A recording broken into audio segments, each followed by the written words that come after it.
All right, so we're talking about the subject of evangelism, and we've just been listening to a lot of information here, and I wanted to see if we could have a little discussion amongst ourselves up here, but also if you wanted to raise a question or make a comment, that would be great, and we can get down to business. One of the issues that I have personally, and I don't know if you feel this way too. It depends on what. It depends on your life.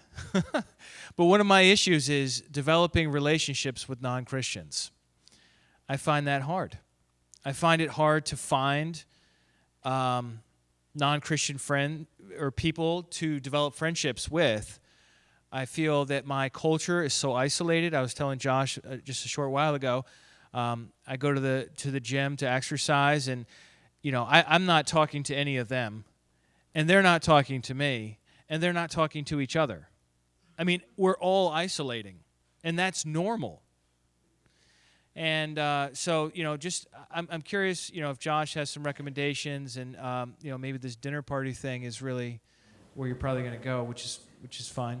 But I think it's really important that each one of us be able to fill out that paper.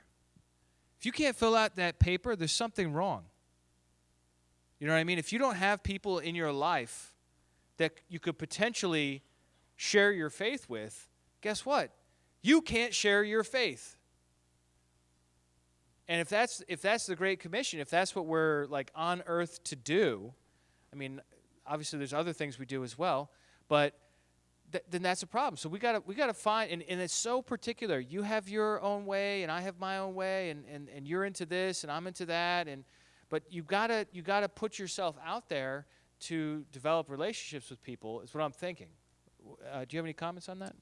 Yeah, sure. So, I would say two things. So, yeah, about the celebrations, that's huge. Just inviting neighbors over for actual dinner and wine, all of us can do, right? Everybody can do that. Now, I do want to say, and I'm not going to put too much pressure on this because I know what will happen is we'll take it and then just absolve ourselves of responsibility. So don't do that with what I'm about to say. But the reason I focused on also the 3 strands, remember? And one of the strands was community, and we said each one of us has a gifting. So some people just are straight up naturally going to be better at meeting people. You know these people. They never met a stranger, actually. They just, there's these people, and they're more socialites, and there are people who are bringers. They just bring people. Man, every couple weeks they bring somebody else or whatever. And then, well, guess what? You're still not absolved of the ministry of reconciliation. You still have the message of reconciliation. And just because someone else may technically be bringing a lot more into your life, for me, I'm in a season, I was telling Sean at the break, I'm not meeting a ton of people right now as after we came back from Japan. I mean, Japan was a different story. That was my job. But after coming back in the last year, my season is my wife is the one who's bringing people into my life. We have this girl, Shizuka, international student from Japan, staying with us for a bit. We have Natalie's friends, some Indian friends. We had a girl from Korea who was in our lives, and all these relationships that come into my life who I'm meeting, I'm having dinner with her, I'm celebrating, I'm doing all the things that I've been telling you to do, but I didn't bring any one of them into my life. They just show up into my life, right? So it's not just that you have to go and seek, but I do stand by the stuff I was saying about the first steps, the easy steps you can take, of just becoming more intentional and that language root of just basic human interaction, Jerry, do you want to add anything? Sure. With a follow-up question on that, I think some of us are interested in how do we have public encounters with people? How do we then bring that into the personal sphere of life? So it's one thing to have like a dinner party or a community event where people are sort of already within this social network, but like let's say you're at the grocery store and you're talking with somebody and that's like basically a 5-minute encounter perhaps maybe. Is there any way to sort of like begin to build a bridge so that you can somehow continue contact with that person without it being awkward? Like, oh, hey, can I have your number? I want to tell you more about this. It's like, do you have any strategy for that? Yeah, so I didn't finish John Leonard's story, who's the guy who went to the ATM and then, the bank and then the grocery store, and he was just avoiding everybody to write his book on evangelism. He described how when he started changing this, he did start meeting this grocery checker girl who was pregnant, underage girl, and just noticing her, catching her name, and then just each week remembering, being specific to remember her name as an act of love, and just talk to her like, how's it going? And then it turns out, and he prayed for her specifically by saying, God, would you open some sort of a door? And you can't make it happen. Sometimes they're not in the right spot, and you wouldn't have been the right person, and God knows, and he doesn't open a door. But in this case, he did. And she said, it turns out, this is how he found out she was a single mother. And this is how he found out, and there was a door open for their life, and he got to make a connection between her and his wife, where he said, oh, my wife works at this single mother's shelter thing. I'd love to make a connection. Is that all right? Could I just give you a card? And he's just throwing seeds. You're making yourself available, and you're throwing seeds, and then you find out, like I said, God has been in this place. And so he will be the one. If you're forcing it, you're going to go up into spiritual weirdo zone, remember? But if you're being intentional and natural, but also just, I am a Christian. I'm a kingdom-minded, loving, spirit-filled, intentional Christian in the world, God will just start opening all these doors for you. It will happen. You don't have to force that. So that's been my experience, and I think it will also be yours. I'd like to raise the subject of rejection. This is something that I think many of us who have been faithful for a long time have faced over and over. Do you have any thoughts on how to deal with rejection? Or, I think for a lot of us, it grows into this big, huge monster in our minds that we fear. And, just any insights you can give on that. Yeah. You've never been rejected. Yeah. Yeah, it hurts. Yeah, it does hurt.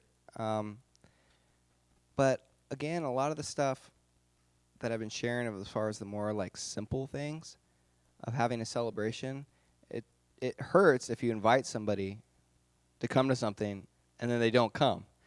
But, when you think about that hurts. That's a price. But you know what? That's like absolutely nothing compared to what Jesus did going to the cross for us.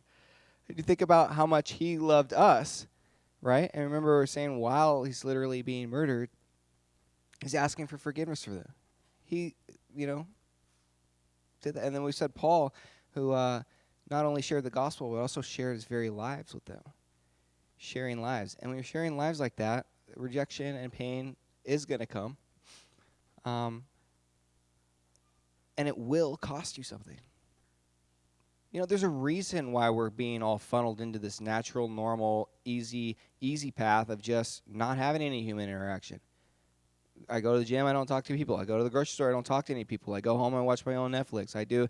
There's a reason why our society is gravitating more and more and more and more into that hole, and there's a reason why mental health is more and more and more problems are on the rise. The reason that is it's just natural, and it's easy, and it doesn't cost me anything, and there's not the pain and stuff. But if Jesus taught us to pick up a cross, that means we have to do some sort of sacrifice. And considering what he did and meditating upon what he did for us will give us strength and courage to do it. Just to say one more word on that, and then I have a question also that I'd like to follow up with. As followers of Jesus, we are in a place of experiencing the same sort of rejection that he did. Now, when Jesus taught about his disciples about the way that the world would act toward them, he said, don't be surprised when they hate you, because they hated me first. So we can't have this romantic fairy tale idea of evangelism and sharing our faith as though people are going to be warm and fuzzy about the whole topic, and even coming to the discussion itself can be riddled with issues, and so we have to just be prepared, like you said, that there is a sacrifice involved, an emotional sacrifice, a time sacrifice, resource sacrifice, but these are the seeds of the kingdom, and we're called to sow them wherever the Lord puts us and water them, but we can't make them grow. Paul writes in 1 Corinthians chapter 3, that he planted and Apollos watered. But who gave the increase? It was God. This is the work of the Lord Jesus and our Heavenly Father to be taking our words and actions and helping them in the hearts of people grow into potentially a tree of faith, of which they then go through those transformative steps ultimately to accepting and entering the kingdom. My question, unless there's anything else to say on that regard. Okay. I'm reminded of the words of Jesus where he said, when they persecute you, leap for joy, in Luke 6. That's weird. I've read that script. I'm sure you've probably read that before too, many of you. I wonder, it's just an idea, but I wonder if we need to be a little more willing to encourage each other when we do face rejection. Like, for example, in my Wednesday night fellowship, we have a sharing time before prayer. So this way we know, like, what's going on in people's lives before we pray. It's really helpful. And, not that anybody's ever done this that I can remember, but, like, what if somebody piped up and said, oh, hey, I tried to share my faith with somebody this week, and they called me a fundamentalist, and then they defriended me on Facebook, which is probably an extreme example of what would happen. We have it pretty easy. If then we as a community rallied around that person and be like, you know what, they rejected the prophets before Jesus. They rejected Jesus. They rejected the apostles. They've been rejecting us this whole time. Like, take heart, and almost like kind of bringing it out rather than just like suffering silently on the whole rejection thing. I don't know. It's just an idea when you were talking there. Just a quick follow-up. Sorry, Jay. This book by De Silva talks about honor, shame, patronage, and kinship. Have you ever read? He talks in there about the early Christians and the Roman Empire, and he has this really interesting part where he says they had to develop an quote alternative court of reputation, meaning all of us have a court in which, I just got off jury trial, right? Like a court where your reputation is on trial. And if the court where your reputation is on trial is the world, and you go out there, you're going to be fearful, and you're going to be quiet. But the early church has to have an alternative court of reputation where who I am, my worth, my value, my, reputation, who I am as a person is not determined in your court. I have an alternative one, the church and God, and who God views me in Jesus. And if that's just a theoretical concept for you, and your actual court of reputation is going to be the world, then you'll just be quiet. But when it's a tangible and emotional reality where you feel my worth is actually given to me in my relationship with Christ and in this community, and this experience in this community, the church, then when we all come around each other to be able to encourage each other, that's what's going to mean something to you. And then when you do experience rejection, it doesn't matter, man. I'm not in that court. And you feel it. You feel it very deeply. But if church is just like a 1 hour a week thing for you, that's not going to get it there. That's why the celebrations are out throughout the whole week, and living a lifestyle of it's going to be huge. Have any of you guys ever been in a conversation and there are questions that come up and you don't know what to say? Well, I think that's probably a ubiquitous issue when you're talking about faith, because people are going to have questions. Josh, would you be able to speak to us of when you're in a conversation and a question is asked or something like that, and you just don't know what to say? Could you advise us on what you would do? Yeah, just make something up, right? Yeah, either make something up or just be honest and tell them, that's really interesting, and I've never thought about that. I never heard that. Would you let me actually think about that, research it more, and get back with you? People will totally respect that, 1,000% more than BSing it. And now you have opportunity to follow up and have further, things. So there's actually interesting. My philosophy is going to start shining out here. Anybody heard of Reformed epistemology? Yeah, love this. Don't like much stuff Reformed, at least as far as some of it, but I love this Reformed epistemology.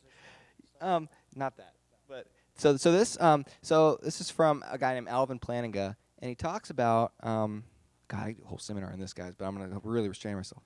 Um, he talks about how we know Christianity is actually true. How do we know that it's true? And there's a distinction between that and then how we can show it to others that it's true when they come up with an objection. So he says there are cases, I'm going to limit myself to this to maybe give you, the salt the horse thing. I'm going to salt you guys and make you curious. So you go read up on this. He says there are cases where somebody presents an objection to your review, actual evidence against it that it's wrong. And you have zero way to answer that. But you are still 100% rational in knowing what you believe and continue to believe what you do. So he gives examples. And I thought of a different one, but here's an example. Say you're Neil Armstrong, first man ever to walk on the moon. And you walk on the moon, and you have this incredible experience, and you've been there. But a lot of people are lunar skeptics, right? And have you ever listened to these guys? They have all these arguments about maybe the moon landing was fake because the dust, the levels, and because of the solar wind, and they give all this sort of pseudo-scientific, quasi-science stuff against it. Some of it sounds pretty good, actually. You start reading this, and you're like, wow, I don't know that. Well, imagine you're Neil Armstrong, and you walked on the moon. And you flew that back down and landed in the ocean. They picked you up in the helicopter, and you go to a lunar skeptic landings meeting conference. And as soon as you get in there, they start presenting you with all this evidence and this objection, and you have no idea how to answer what the heck they said. And it sounds really good. What are you going to do? Are you going to stop believing that you went to the moon? No. It would be completely irrational. It would be the wrong thing for you to do, because we have what Plantinga calls a defeater. They presented a defeater to try to defeat your belief, right? I believe in God, and you're trying to defeat it with this objection. Well, guess what? I have a defeater. It's the fact that I've freaking been on the moon, man. Well, guess what? I've been on the moon because I met him. I've experienced him. And that firsthand experience of the Lord is an intrinsic defeater of what you're saying, even if I don't know how to answer it. Now, that's for me. How do I know? It's very different now. How do I show someone else, right? How you show is you're going to have to use evidence and reasoning and logic to answer their question. And that you got to do homework. But if you don't know, for you, your faith is safe. But for them, just get back with them later. I don't remember who's next. Can I ask a question now, or you want to ask another one? Let me say something real quick. You're such a Plantinga fan. Yeah, well, we can't go off on warranted Christian belief and free will defense, but we'll nerd out later. Yeah. So I think the one bubble that I think I had to burst was an ego issue of that we don't have all the answers. We personally, in our mind, don't have all the answers, and we have to be okay with that. I wasn't okay with it for a long time. It was I needed to make the Christian faith indefeatable by being able to answer every objection. And so I kind of had to come to terms where, I am a limited human being, and the answers that I can provide are only the ones that I have. And to be okay with the tension that's produced by saying, I don't know, but let me get back to you on that. It's okay to ask for time to consider what they said because you want to give them that same grace to consider what you said. So that was a big shift in my thinking. So that's all I had to say on that. As far as getting good answers, we are really one of the just most fortunate generations of all Christians who have ever lived to be alive in the information age with so many quality books, websites, YouTube videos, podcasts. I've been listening to the Unbelievable podcast. You heard of that one? Since I don't even know, over 10 years, maybe 15 years now. And that's a podcast that is dedicated to Christians and non-Christians having discussions on a radio station in London. And the simple fact is, no matter how trained you are, no matter how many books you read, as soon as you're confident that you have good answers to all the objections, guess what? They come up with a new one. That's just the way it is. That's the way apologetics is, the field of giving answers to people that doubt. That's the way it is. So if you're going to wait until you're fully confident, as soon as you get good answers to the last thing, they've already got to come back to your comeback. So you just got to get out there and talk to people. But I did want to just mention this, that if you do encounter people and they bring up something to you and you would like to know, I have a lot of knowledge and links and books and stuff come talk to me. I'd be glad to help you, or I'm sure Jerry's got a lot of insight as well. We're here to help you, and not that we know every objection there is, but we at least know where to look. Been around the block, yeah. Is it my turn now? I have one more for Josh, and then we can. Well, let me do mine because I have the mic. So, off the cuff, quick. Somebody says to you, Josh, I see your faith is important to you. Seems like it really works for you. I'm happy for you. But there's just too much pain and suffering in the world. I don't see how, there could possibly be a good God. How would you answer that kind of objection?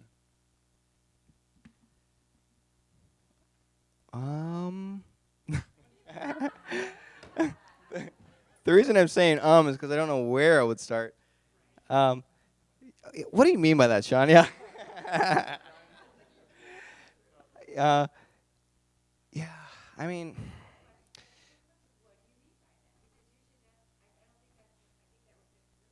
yeah, so one of my professors at Talbot, William Lane Craig, he has this thing where he distinguishes between the emotional problem of evil and the intellectual problem of evil.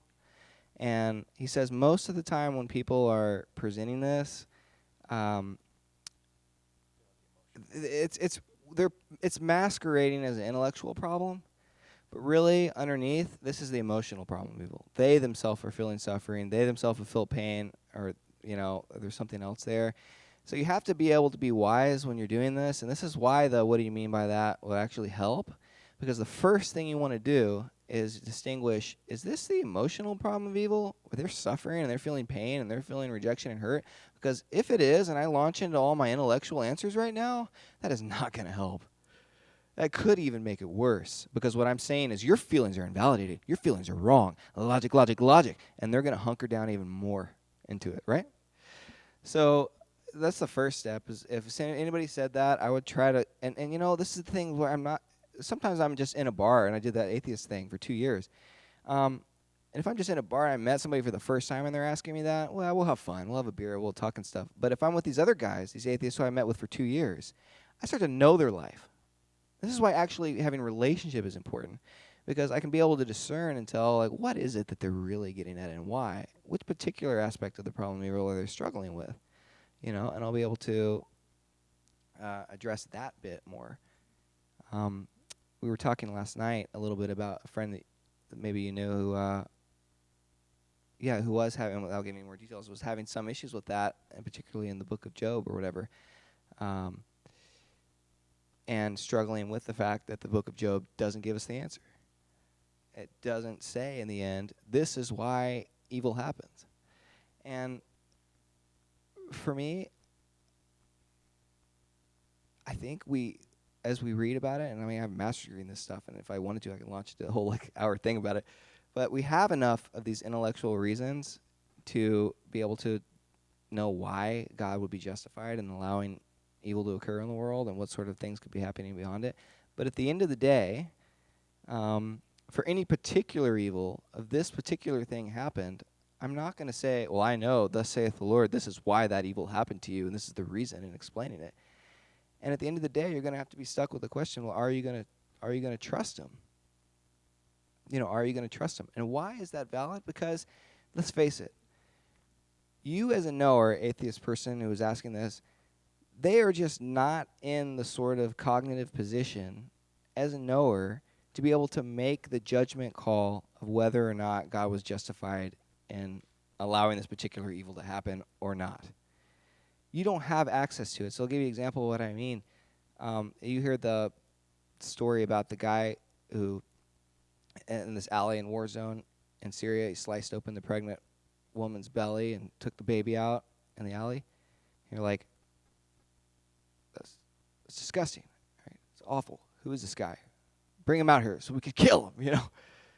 And then we say, well, you know, it was an emergency operation, and he was a doctor, and he saved the mother's life and the baby. And now all of a sudden you're like, he's a hero, right? This guy's great. Bring him out. Well, what's the difference is your vantage point. If you're zoomed in and the data set that you have and analyzing this is just that there's a man, there's an alley, there's a knife that he's using, he's cutting her belly, you don't have all the information, right? But when you zoom out to the big picture, you're able. Well, as humans who are finite and limited, we just physically are not capable in the position of knowing all that data set to understand what's happening and why. So, so the moment that you put yourself in that position to say, you know, I know that God was not justified in allowing this evil to happen, how could you possibly be in that position to be able to make that claim? You know, these are the sort of things I would start. Yeah, turn the tables on them. We could talk more. We talk about the problem of good and why the fact that there's good at all ends up proving why there should be a God. And I could ask them lots of questions about, what do you mean by evil? Where'd you get that from? How does your worldview account for something to be? Aren't we just chemicals in motion that are just moving and becoming more self-organized and, you know, reproducing according to Darwinian like forces? So if I have a bunch of chemicals here and I shake up this bottle of Sprite and I shake up this bottle of Dr. Pepper and they all start fizzing all over the place, which one of them's right? Neither of them's right or wrong. It's just chemicals in motion, moving. If one bag of chemicals pokes another bag and some of its chemicals spill out all over the floor, it didn't do anything wrong. Just a bunch of chemicals spilled out on the floor. So where are you getting these notions of right and wrong and evil and bad anyway in your worldview without a God? So these are sort of things that I would begin. Yeah, the question of evil and suffering is one of the largest arguments that has been made, and one of the oldest as well, against the existence of God and his character. We could do an entire BEC class on suffering and evil. I want to do one more question, and I think we can maybe field some from the audience here. But I would say we all probably have had conversations at times where we get to a point and it seems the conversation sort of like stalls out. Like you're talking about faith, it's just kind of like gets to that point where they don't really respond, and you're like, do I keep saying more? Do I press on? So when you get to a point where the conversation is sort of in this stalled out limbo, if you want to use that term, sort of like in between, where it's like you don't know if they want to continue the conversation or you don't know if they're trying to find an exit, what would you do there in that circumstance? Yeah. Well, I mean, you could just straight up ask them, but if they're not picking up what you're laying down, personally, I drop it. If they're not hungry, you can't make them eat, man. You know, if they're not Jesus said, like, if anybody wills to do the Father's will, then they'll know. But some people just don't will. So what I would do in that place is I would mark in my little notebook, becoming curious, and I would write that person's name, and I would begin to pray for them. And because if they're not picking up what I'm laying down, then now I got to start, I instead of just tackling that directly and saying, well, let me say it again, and let me say it more, and then it's going to start coming off as potentially pushy, and you'll end up harming it. So instead of that, go around the problem by figuring out other ways that I can begin to make them curious, other ways I can ask. So be asking, developing quite more relationship with them, asking more things, finding out about their family, praying the whole time, and realizing, because maybe if this particular issue that you're talking about isn't interesting them, I promise you something will. Something in their life is connected with with things that connects to their particular needs and their longings and their desires and their passions and their will and all the holistic part of their whole body. And maybe a lot of times for my problem, I'll come at it through what I'm interested in. It's about me, what I'm interested in when I'm talking to them, the things that I'm talking to. But, that's not how relationships work, right? So we will be listening more and finding out the areas that you can be making them curious. And if they're not picking it up, drop it. Pray for them. Because guess what? There's a billion other people. Any questions or comments? Marianne? Maybe, yes, a comment. And that is that many times times I get to a point where people are talking with me and I'm sitting there and standing there and I'm thinking, I have absolutely no idea what to say to this person. Nothing. There's just no brainiac thing. There's not that I am one, but there's just nothing there. It's just, and so then immediately I go to God and I ask him and I say, what do you want me to say in this situation? And then I just say it. And that really works well, I think, in many of these situations.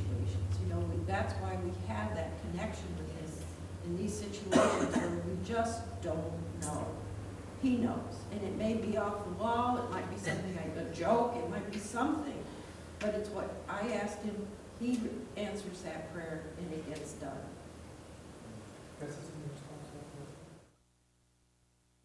I was going to mention something, yeah. I have the mic, so I'll just say, and then I'll give it over. Yeah.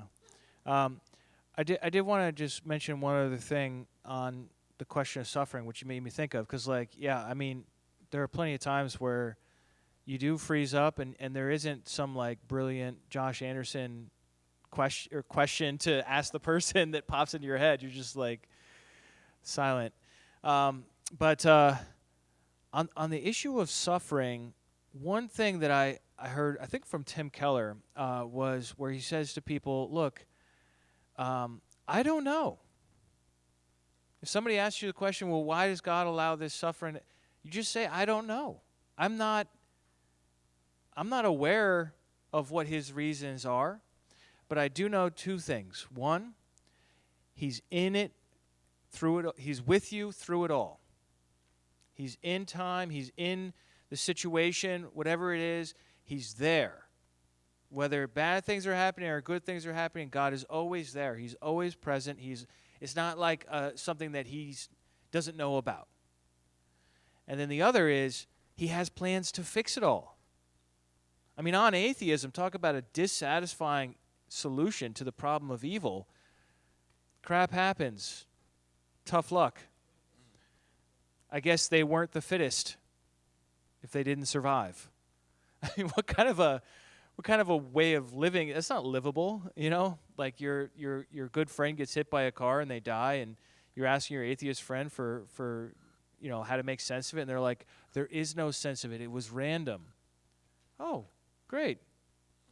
At least on Christianity, there's hope. We can say to somebody, look, I don't know why God allowed this to happen, or you could bring in unclean spirits or the devil or free will. You could bring in all kinds of things, but ultimately we don't really know because like you said, we're not privy to that information. That set of data is not, we don't have access to it. But we do know that God does plan to fix the world, and that is his ultimate goal. And for me, there's a lot of satisfaction in knowing that God sees it all. God knows what's going on. Jesus says, look, anything that happens is secret, he sees it. He knows all the hairs. He knows every dumb bird that hits the ground outside. You know what I mean? He sees it all. He is going to make it right. That's his promise to us. And for me, that's very compelling.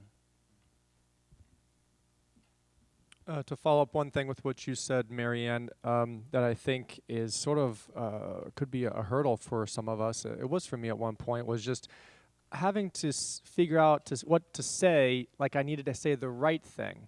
As though if there was a magic word or phrase that would be like the answer that would then get me to the next point in the conversation, whereas a lot of times I don't think maybe we really know what to say, or even what we say, maybe we don't know if it's really the right thing to say, but I think that's where we get hung up on it sort of being our job to try to be the one causing the growth.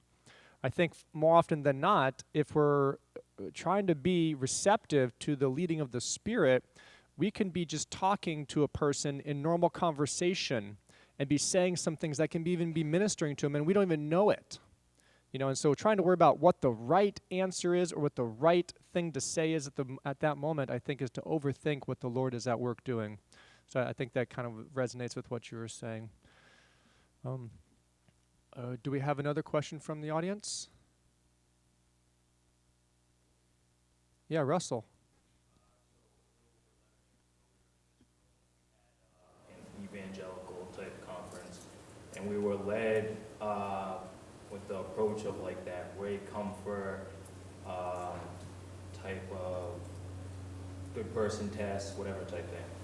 And so, and their premise was like, you kind of overlook that people have their certain issues, that the bottom line issue across the board is that, you know, we're sinners, the law of the Lord is perfect and converting the soul. We got to get them to understand that and bring them to understand that they need a Savior.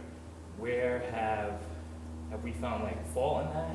Where have we kind of changed from that or progressed from that? And is there any need to even go and approach the whole law? Because I know you kind of went over the repent part for the sake of time and stuff.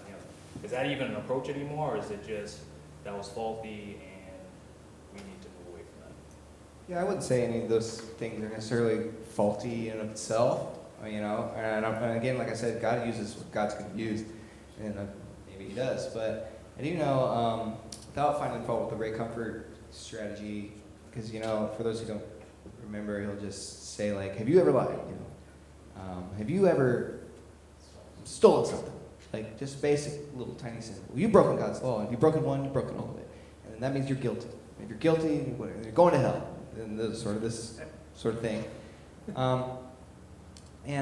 Jeff Andersilt, who I mentioned earlier, came to Japan. And if you want to check him out on YouTube, he's got some actually really good training, Soma training. What's his name? Jeff, and I cannot spell his last name off the top of my head, Vanderstelt. Just look up Soma, S-O-M-A, like body. It's very excellent training on this, but he asked a guy, an open-air preacher in London, because, you know, they have that park where everybody can stand up and talk.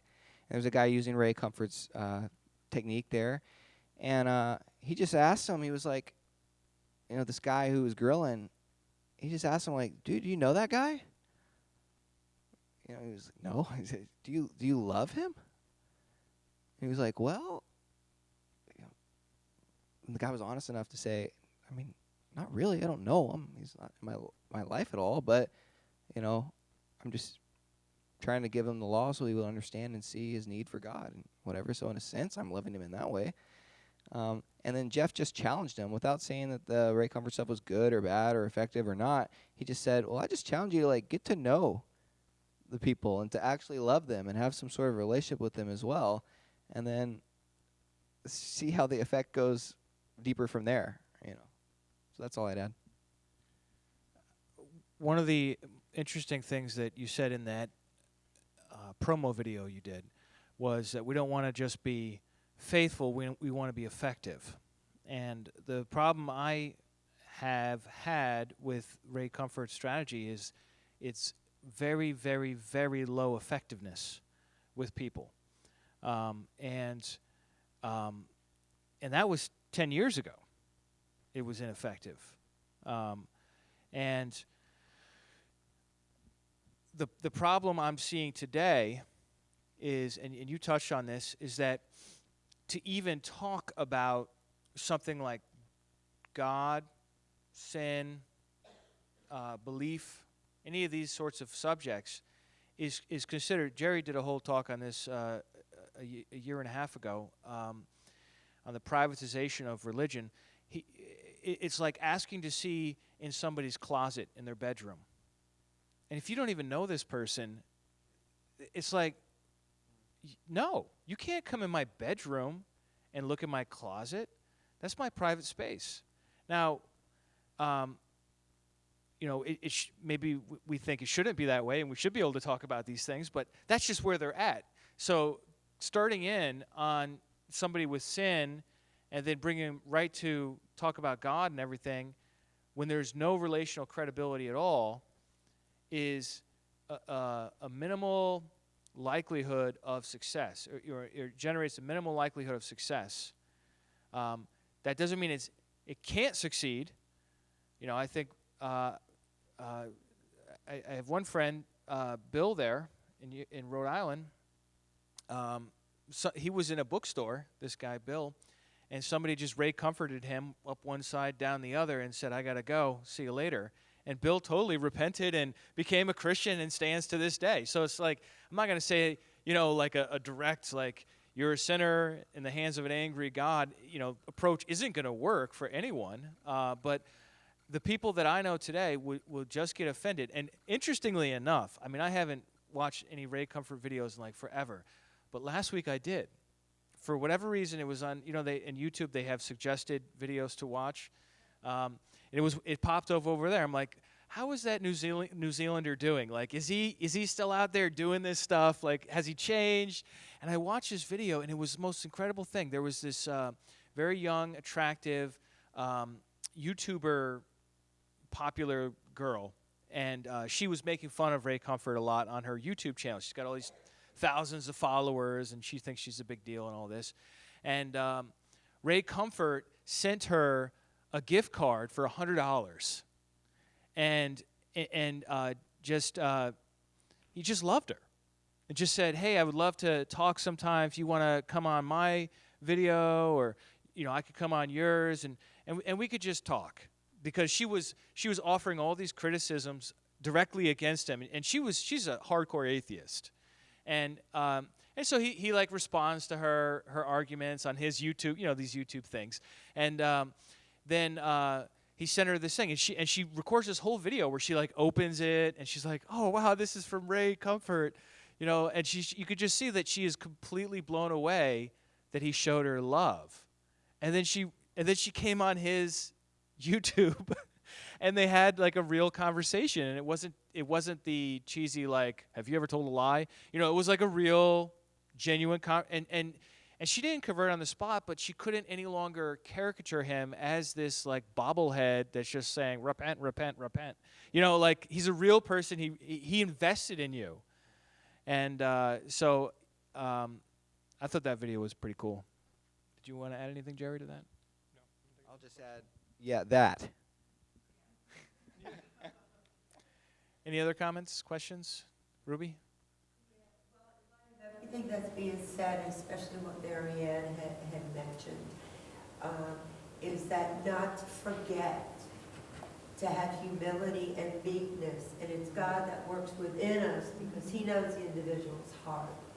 And it's like all these tools, tools are excellent, and to keep them in place as tools, not as a formula, so that people can see the love of God in us, and that's what we're endeavoring to keep at the top of every, interaction we have with people, that they're seeing Christ in us, that we're loving them and not being fake, or, but that these are wonderful tools to help us to get out of a rut and to be a good check, but to not get locked in, and to be free to walk with the humility and meekness as the Spirit directs us to each individual. That's what I want to say. Amen. That's a great point. I myself am also skeptical of method. If someone has a canned one-fit-all approach, it's just not going to work, especially like in cities. In cities there's just so many different cultures, so many different backgrounds, so many different types of people, so many different individual lives and problems, that a one-method-fits-all just is not going to reach everyone. And it's not what everybody needs. So the Spirit blows where it wills, or wherever it willeth, Yeah. So the same way as people born by the Spirit of God, you're going to be fitting with what the needs are at the moment, and that becomes on you to be walking with them and do the listening up, listening up and walking with them, like we said earlier. Anyone else? Oh. When you were talking about effectiveness and stuff, and I think it's always good to remind ourselves that ultimately in the end, we're usually way more ineffective than effective. I mean, it's not like if you have 10 people to speak to, on average, 9 of them all become Christians, faithfully live out their Christ, that kind of thing. I mean, it is a situation that we're involved in that, for the most part, and I would think most people would agree with it, certainly more people have not accepted what you've had to say than what have. And so, but we're in it for the long haul, we keep on doing this, and I don't know, I think it just helps us in our thinking in terms of, it's not like, oh, now I can go out and do this, and now all of a sudden, wow, probably within the next month, I'll have brought 5 or 6 people to church, because, you know, this is all going to be different now. But the truth of the matter is that some believe, some don't, and if we can find those who will to believe, then we want to be there for them, to be those and bring them in. That's right. The thing I would say to that also is I advise you to just sow widely. Sow seed all over the place. Sow here, sow it there. Make yourself available here, make it there. Be doing your language route here, be doing it there. Be saying, comments, all around, and then just praying for God to open doors. But instead, I think sometimes we get stuck on these few people who've rejected the gospel over and over and over and over and over again, and we're just finding more and more creative ways to give it to them again when there's 1 billion people on the planet of this earth. There's more than that, right? So, yeah. How about just moving on to those like Jesus who moved on to the next cities and the next town, and there'd be times where they come in and say, "Oh, Jesus, there's this need here, over here," and what did he do? He got on the boat and he left. Because, yeah. Are there any other questions? You have Josh Anderson here. Yeah, Matt. No, I just on Brian's point, I just wanted to say, I think a lot of times we don't realize the effectiveness that we do have, because we don't see the full fruit in this lifetime, but God sees it. I believe when Francis Xavier first showed up in Japan in the 1600s, he spent years trying to reach the Japanese. He only made one convert. He felt like a failure. But from that one convert, that convert made other converts, and thousands of Japanese through the centuries had traced themselves back. So we really don't know the fruit that we made. You might plant a seed with someone. You might think that nothing came of it, but maybe 20 years, 30 years, 100 years. So just keeping that perspective in mind is important. But my question for you, if you want to respond. Yeah, I think what Brian's point is, along with yours, that it's not a numbers game in the sense of the more you win, the better it is, because each of us are allotted different portions in life according to our faith, and the Lord works in our own spheres. Maybe we reach 2 or 3 people in our life, but those 2 or 3 people are critical for reaching others down the line. And some person might have a 30, 60, 100-fold yield of fruitfulness from their evangelistic efforts, and neither one is necessarily better than the other one, because we're not all evangelists in the sense of gifted evangelists.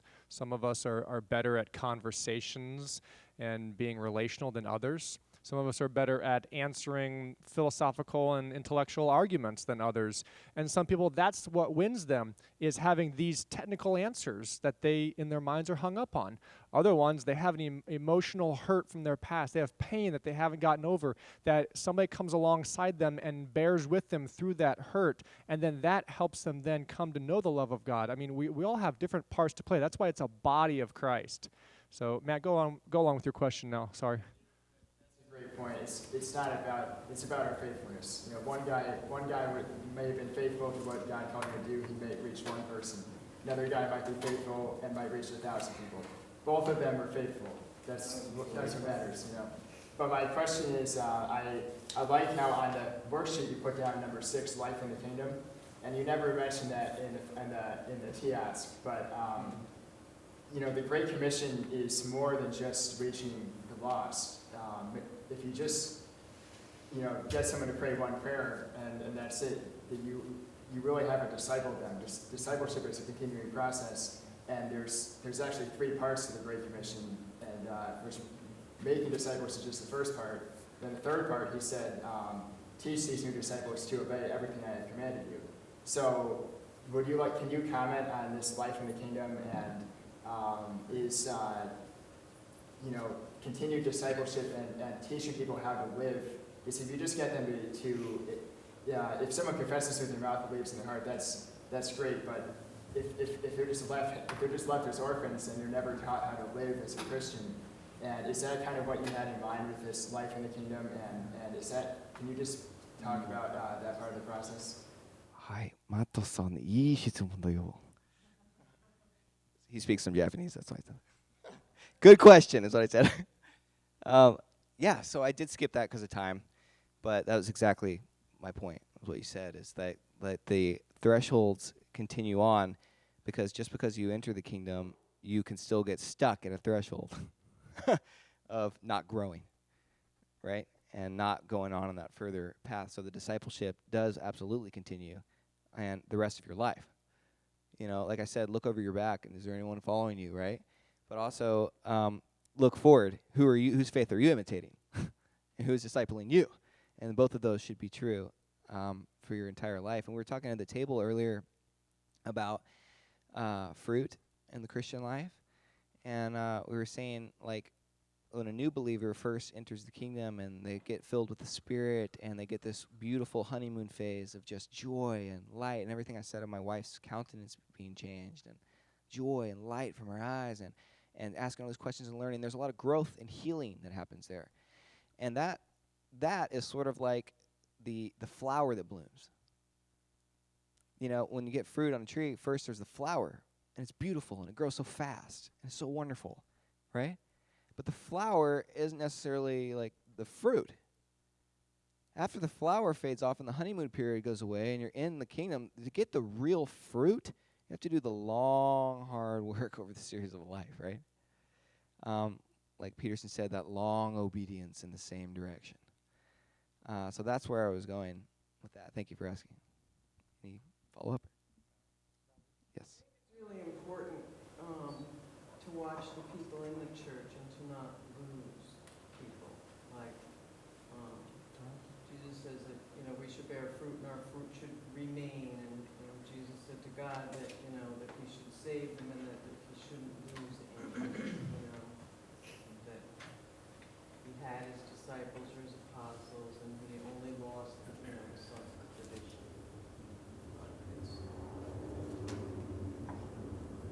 I know He says there's more rejoicing in heaven over one sinner that repents than in 99 that need no repentance.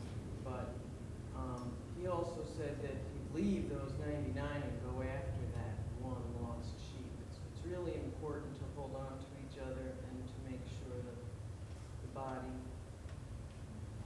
knows that they're loved and that they're important. That they don't get lost. If there's missing, you should notice. I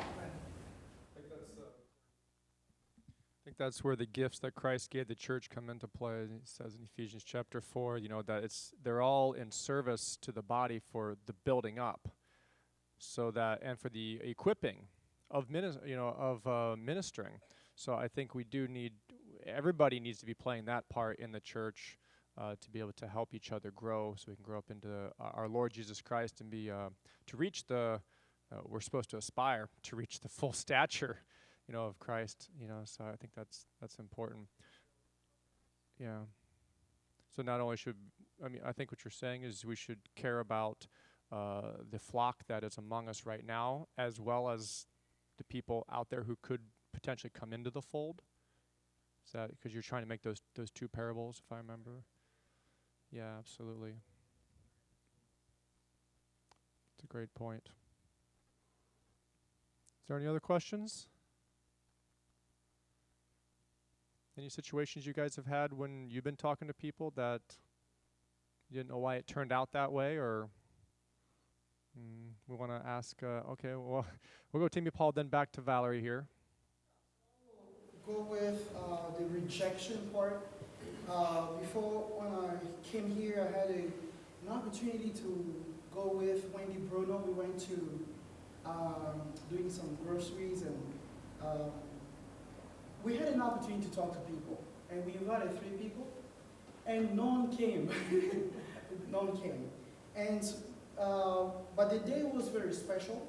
We were asking God, like I was telling her, I prayed, if somebody comes and sits with us in this chair, we're going to talk.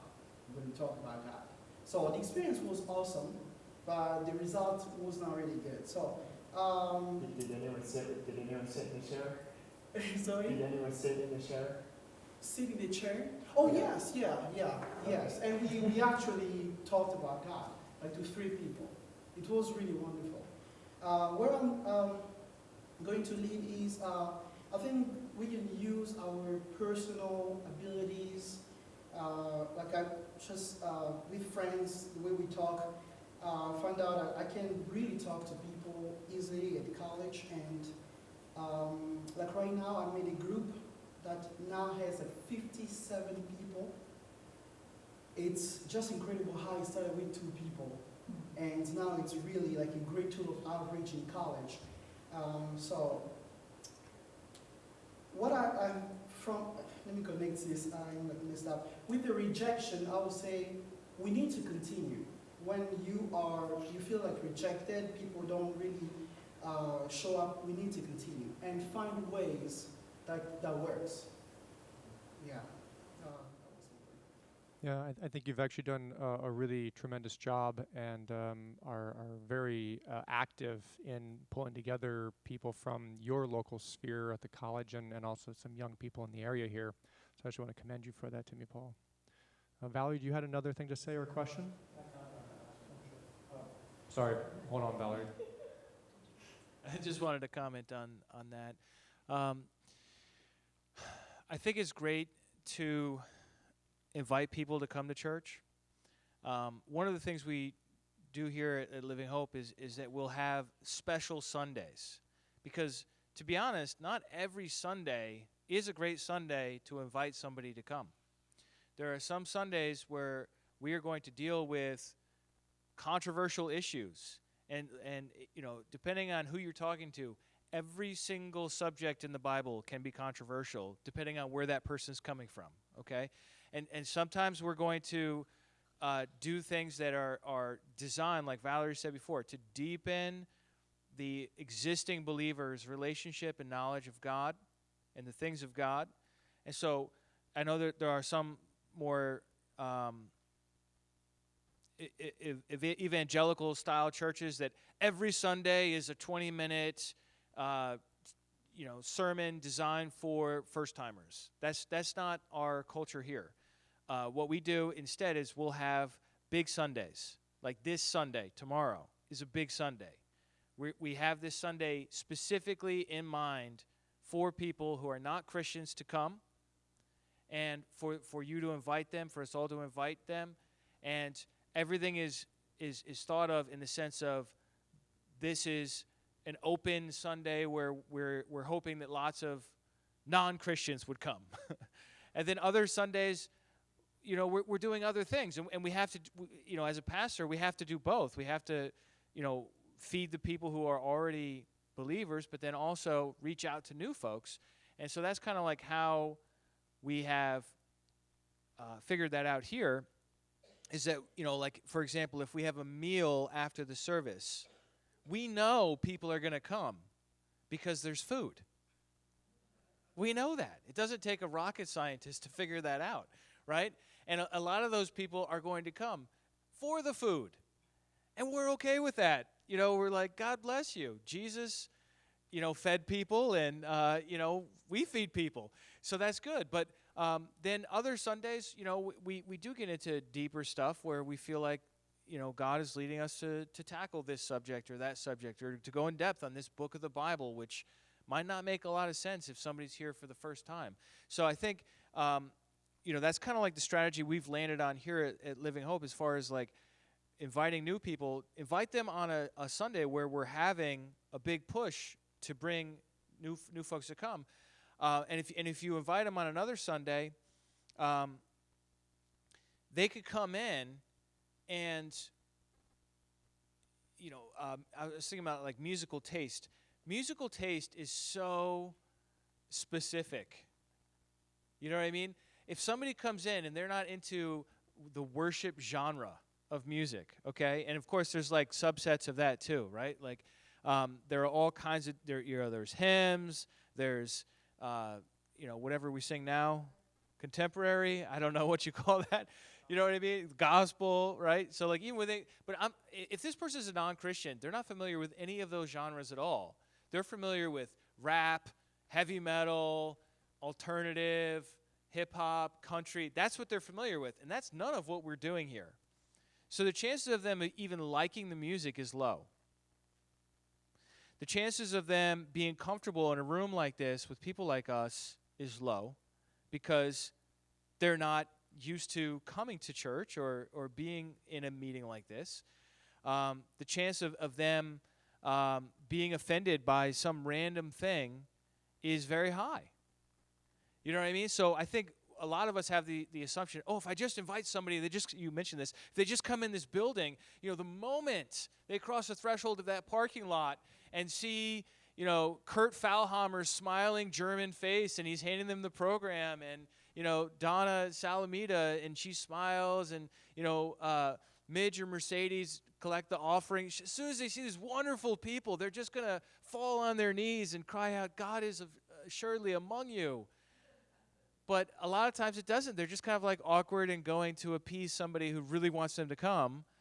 And I really love how, I'd love to hear your comments on this, Josh, after my very, very long intro here to this question, which is you've shifted the burden from, okay, just bring them here and then like hopefully something will happen to, no, you are the church. You.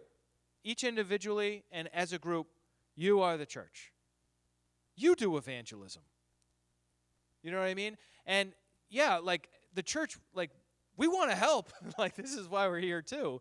But, we're kind of limited in our ability to do that every single Sunday, right? So I'm really excited about this in sort of like activating each of us as individuals to be like, no, I'm taking some responsibility here.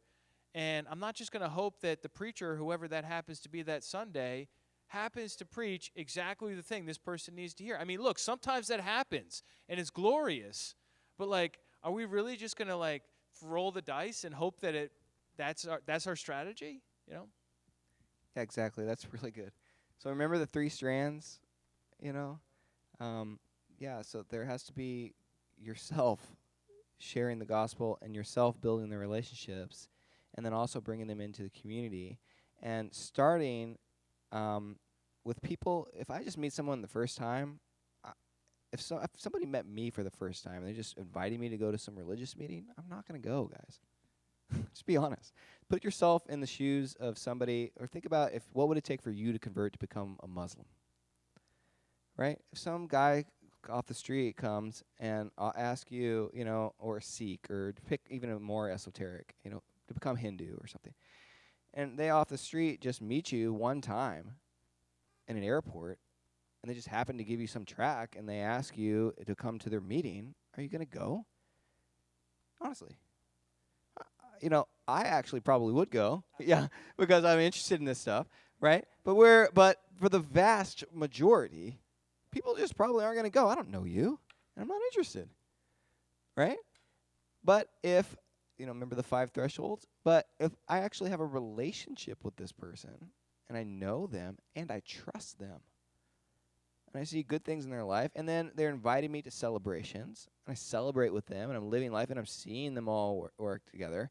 And now I don't just know one. I know multiple people of this religion, and I trust them all. I'm around them, and I'm a little bit curious-minded, so I ask some general questions or whatever, and you see where I'm going? Of course, it would be wrong for us to become open to change, to apostatize and go against the Lord, because we have the actual truth. But get yourself in the mindset of what it feels like that you're asking these people to do.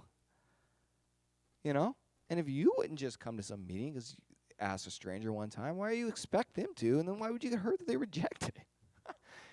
You don't know them. You got to get to know people and love them.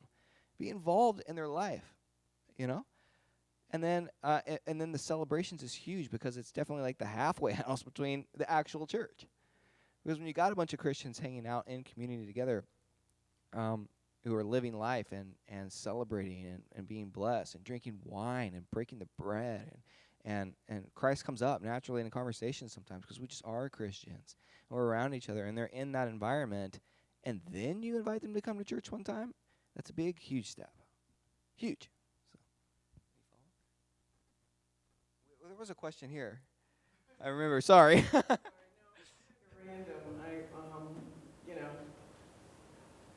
A friend of mine had said that she joined yoga because she was missing the spiritual aspect of her life.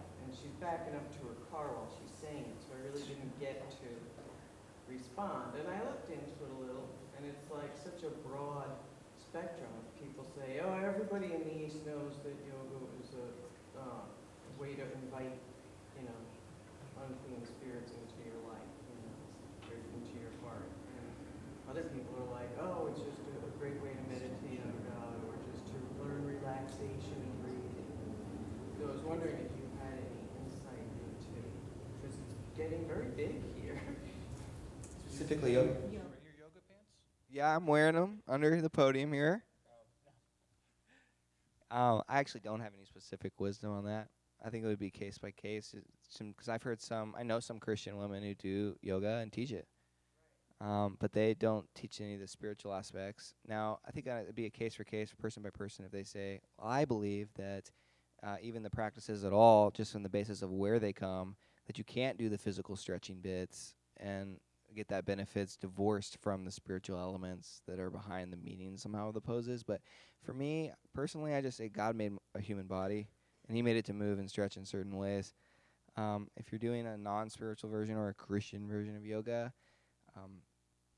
personally, I don't think that would be super opening up to demonic, but I'm willing to be convinced otherwise.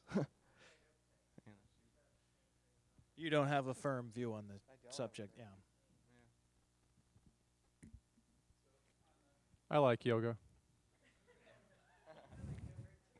Yoga, yeah.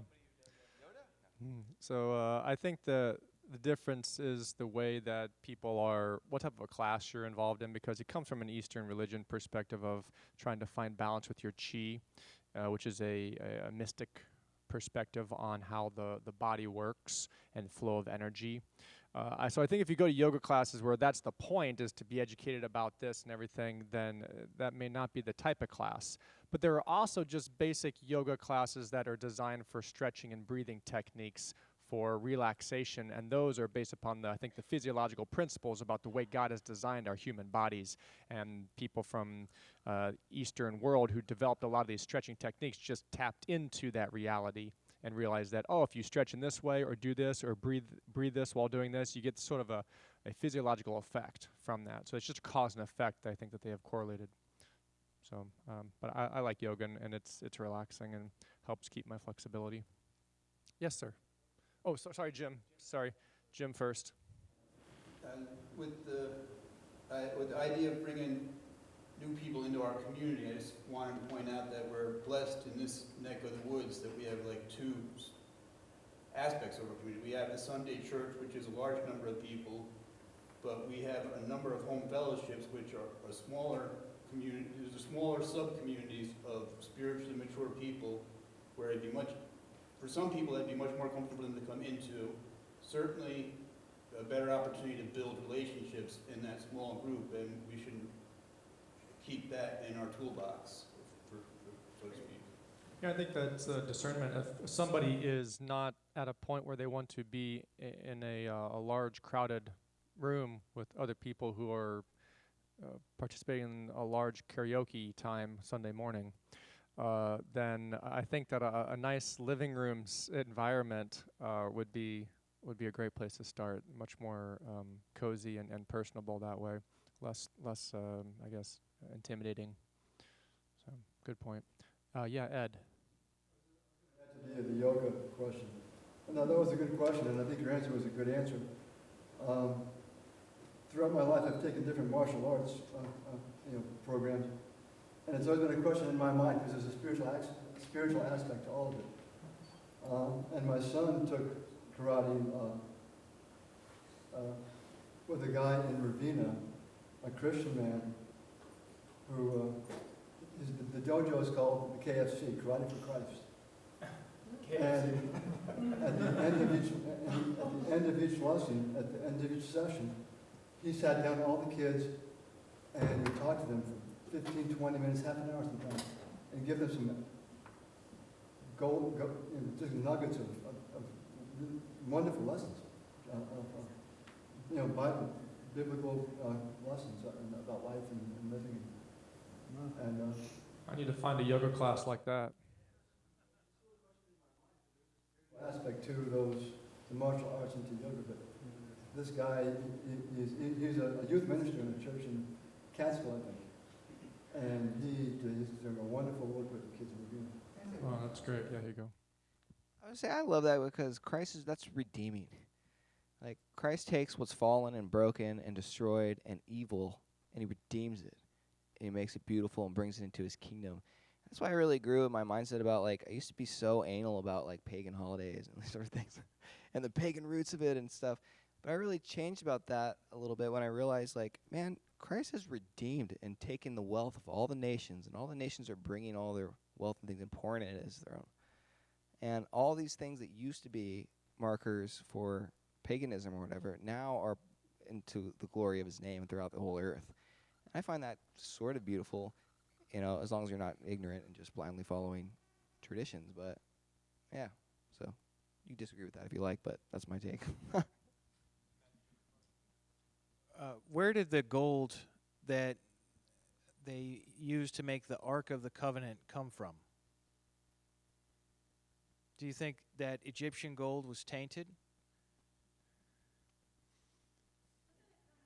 When in Corinth or something, he said, don't ask if it was given to idols, because they're probably pretty hungry.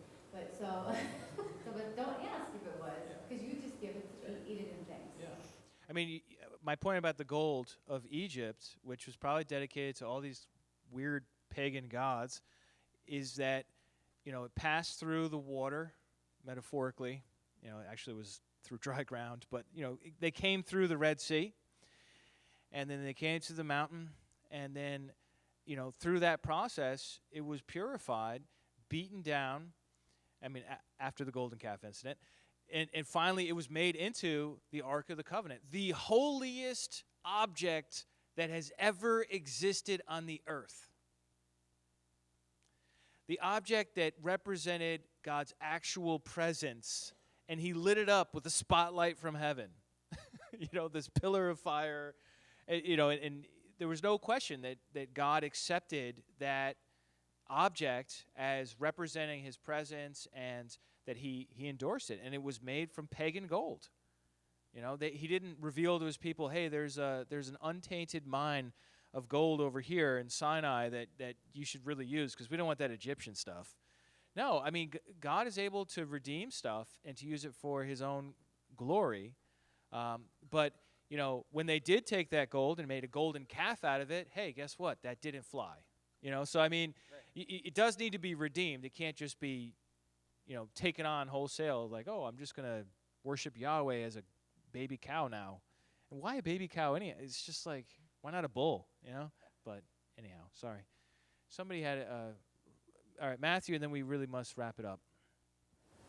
I just wanted to say that I think like there's an explosion of interest in yoga and in Eastern spirituality, and I think rather than having this negative attitude, like, oh, people are just opening themselves up to spirits, it's so horrible. Like, look at the positive. Like, people are really hungry for spirituality, perhaps more than ever before in history. Like, people are, whether they realize it or not, people who are just walking around the world, they're desperate and hungry for spirituality. They're searching for spirituality.